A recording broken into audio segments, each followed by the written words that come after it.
Easy go. Okey,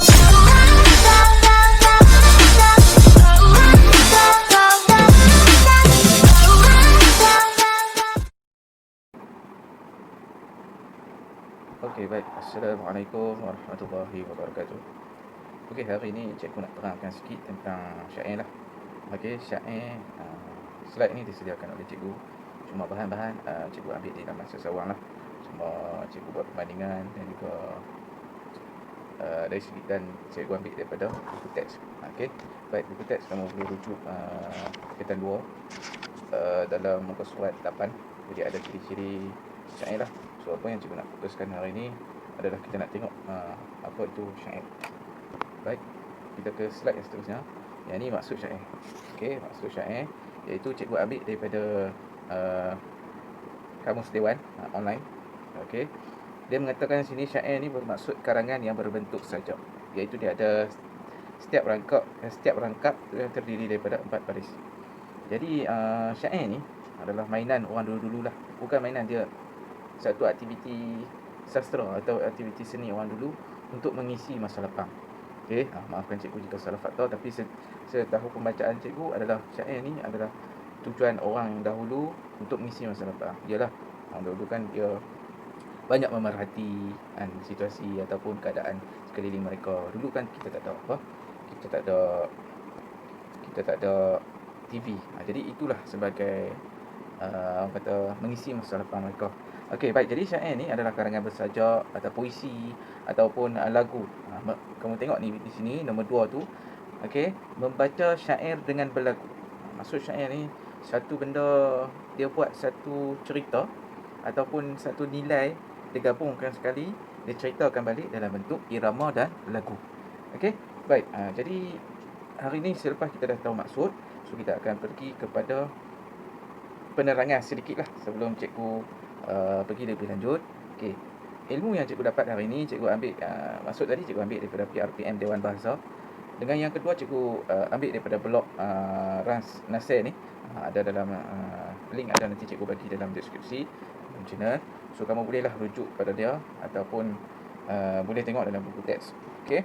Baik. Jadi dekat sini apakah yang dimaksudkan dengan peranan atau fungsi syair? Minta maaf kalau tak nampak lah. Okey. Baik. Yang pertama, sebagai hiburan yang bersesuaian dengan sifatnya yang sedemikian, maka syair sering dilakukan dalam majlis-majlis tertentu. Contohnya pesta sambutan Maulidur Rasul, kegiatan kesenian, keramaian. Okey. Baik. Yang kedua adalah alat menyampaikan pengajaran melalui cerita. Okey. Dia nak sampaikan satu-satu benda tu, dia tak marah lah. Hang ni jangan buat macam ni, macam ni. Tak. Tapi dia sampaikan nasihat tu dalam bentuk lagu dan penceritaan. Okey. Contohnya dalam hal-hal pengajaran agama Islam, rukun iman. Okey. Baik. So yang seterusnya, kemerduan suara. Yang ni yang penting. Sebenarnya, kalau kamu nak tahu, dalam pengajian Al-Quran ataupun dalam menyanyi, dia ada lagu-lagu. Okey. Tapi yang dalam orang kita sebagai orang Islam, dalam pengajian Al-Quran, kita ada cara nak baca, contoh bayati apa semua. Tapi dalam syair ni dia pun ada cara-cara nak menyanyikan dia. Kamu boleh tengok laman YouTube, ada cikgu-cikgu yang mahir. Kalau cikgu ni bolehlah, tapi satu lagu lah. Kalau banyak-banyak lagu, dia jadi lagu lain. Okey, baik. Jadi bergantung kepada orang yang membaca syair ataupun orang yang menyanyikan syair tu, nak sedap ke tak sedap gantung pada orang tersebut. Bukan semua orang begitu. Okey, dia dinyanyikan, dilakukan sebagai mengiringi tarian-tarian lah, macam dulu-dulu lah. Okey, baik. Kita yang seterusnya, ciri dan bentuk syair. Dia satu benda puisi yang terikat. Maksudnya terikat tu, dia ada baris-baris belakang dia tu mesti sama. Rangkap dia mesti kalau empat semua.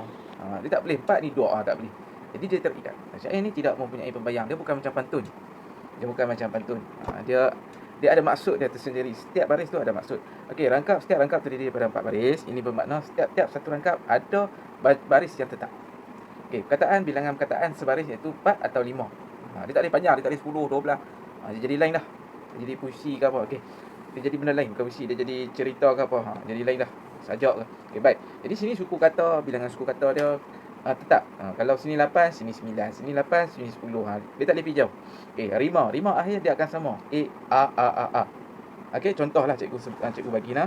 Dengarkan anak rakan budiman, nasihat ini buat pedoman. N belakang, N. Okey, jaga kebersihan luaran dalaman, berbahagia hidup zaman berzaman. Jadi rangkap yang cikgu nyanyikan tadi, dia belakang dia N. Jadi kena sama. N. Okey, kalau A. Okey. Terdapat satu hentian iaitu pause. Macam cikgu baca tadi lah, satu baris tu dia ada henti. Dengarkan ananda, rakan budiman. Dia berhenti, pause. Okey. Setiap satu rangkap syair memerlukan beberapa rangkap syair yang berurutan untuk memberi idea yang lengkap. Dengan lain perkataan, syair adalah satu pernyataan yang berurutan bagi mengemukakan cerita, kisah, buah fikiran, nasihat dan puji-pujian. Syair ni satu benda yang ilmiah. Awak tak boleh main-main. Dia satu cerita, kisah teladan, buah fikiran, nasihat dan puji-pujian. Betul sebab dia punya lagu pun lembut. Okey. Baik. Jadi ini semua cikgu ambil dalam blok tersebut. Okey. Cikgu ambil dan cikgu letakkan dalam slide ni, so kita kena bagi kredit lah orang yang buat ni. Cikgu hanya menerangkan lebih lanjut. Okey, jenis-jenis syair ada banyak. Syair cerita, syair nasihat, syair semangat patriotik, syair alam sekitar, syair kiasan, syair ilmu, agama, panji, romantis, saduran, sejarah. Kalau kamu tengok dalam banyak-banyak ni, dia paling banyak dia ada 4. Panji, romantis, agama dan juga ilmu. Dia ada 4 benda ni yang paling orang suka buat. Tapi ni yang banyak lah. Okey, ni semua jenis. Tapi yang acap kali kita jumpa ada 4 lah. Okey, panji, romantis, sejarah dan agama. Ataupun bentuk nasihat lah. Okey. Jadi itu saja pada cikgu.